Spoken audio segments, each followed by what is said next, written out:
Hello fellow chess stinkers, you have clicked this video because 1. You are sick to death of the boring drawish Petrov's defense, and 2. You are completely washed at chess and can't figure it out for yourself. It's all good, I've got you. The Bodenki-Zaretsky Gambit is absolutely goated at beginner to intermediate levels for 3 reasons. 1. The best engine response to it appears to be weakening for Black's king, making it somewhat difficult to find for the scrubs at your elo level. 2. Even if they do find the best response, you have massive piece development, a king ready to castle, and an Italian-style bishop preventing a future black castle. Also, the most common move after the top engine response allows you to play the most giga-chad sacrifice you have ever seen in your miserable life to immediately crush your opponent. 3. 22% of the time, your opponent will play a very natural-looking move which basically loses on the spot, with a 69% win rate for white.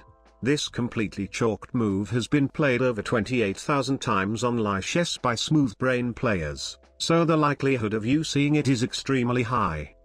Bodenki-Zaretsky is a mouthful to say, even for a text-to-speech program user like me. So I'm just going to refer to it as the BK Gambit from now on, which is great because you'll be having it your way on the board. The BK Gambit actually starts off out of the Urusov Gambit, bishop to c4, after black plays knight f6, the smelly Petrov's defense. The engine will mark this as an inaccuracy, but fuck the engine, it's brilliant. What's great about this setup is that black may get spooked and wonder why you gave up a pawn, and play the extremely common knight c6. This just transposes into a beginner-friendly Italian game 2 knights defense, where you can either attempt the fried liver attack by playing knight g5, threatening to fork black's queen and rook, or play the top engine line d3 and go into the mainline Italian game. To get into the Chicken Royale Gambit, we need black's knight to get all queso on us and devour the free pawn on e4. This is where the double whopper gambit starts. Play knight c3. This attacks the black knight on e4, basically forcing black to take. Knight takes c6 is the top engine and most common move. This position has been reached over 132,000 times with a 57% huge dub rate for us, with just a 38% loss rate for white, so if you lose, just put the fries in the bag. Retake the knight with your d-pawn and observe your position. You have a massive advantage in piece development. Your king is ready to be castled, your queen and your dark squared bishop already control key files and diagonals, all for the small expense of doubled pawns on the c-file. Black's pawn on e5 is hanging, so he must defend it. Remember the natural-looking move I mentioned earlier? It's d6, defending the pawn and allowing the dark squared bishop into the game at the same time. If a move does 2 different things at the same time, it's usually decent. Except this move is complete dog water. Play knight g5, fried liver style, and attack the pawn on f7. Black plays bishop e6, blocking the fork attempt and desperately trying to trade off bishops, which is exactly what you want. Take it. The pawn recaptures, and you bring your queen to f3, fried liver style again, threatening to end your opponent's misery with queen f7.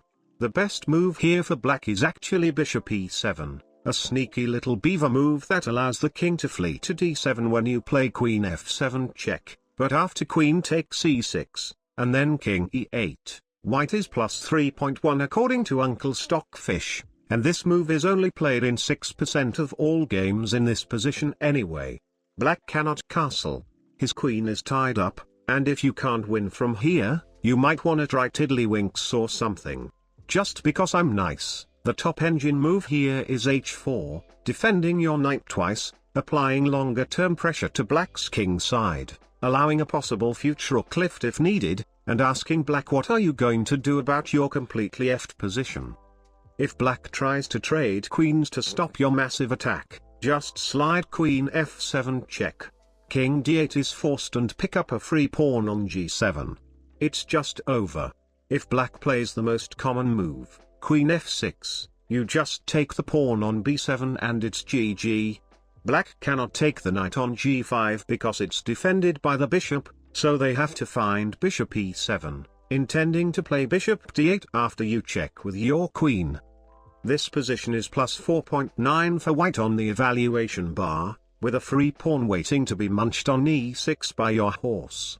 There is no immediate checkmate for white here, but as you can see here, all responses by black, even the top engine ones, give little to no chance of a recovery, and you'll be very surprised if your opponent hasn't rage quit by now.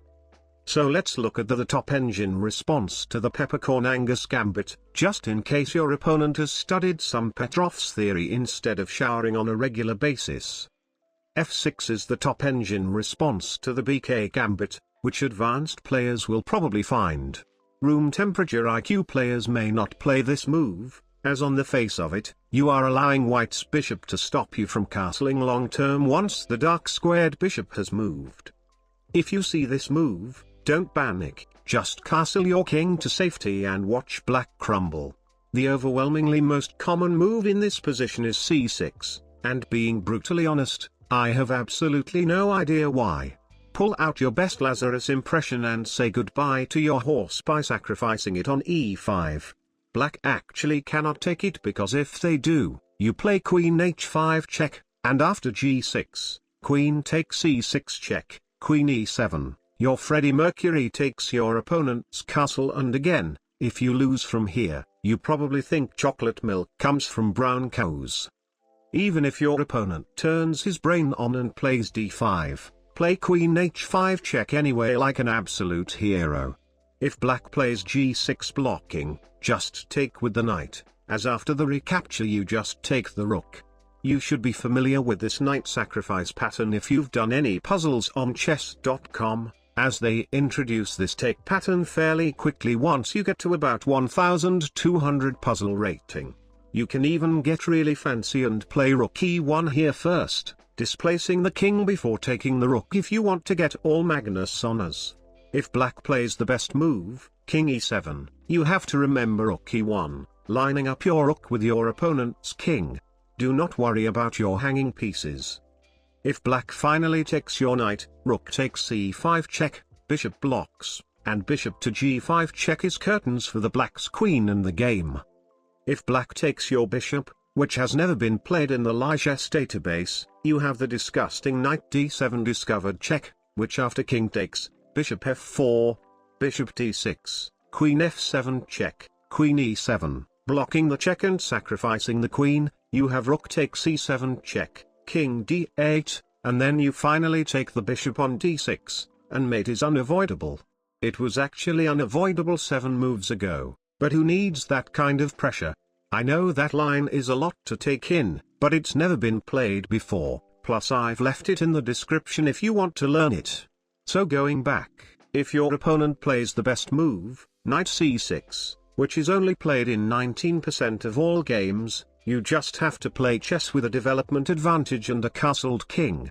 Uncle Stockfish recommends a quenside pawn storm here, which is interesting.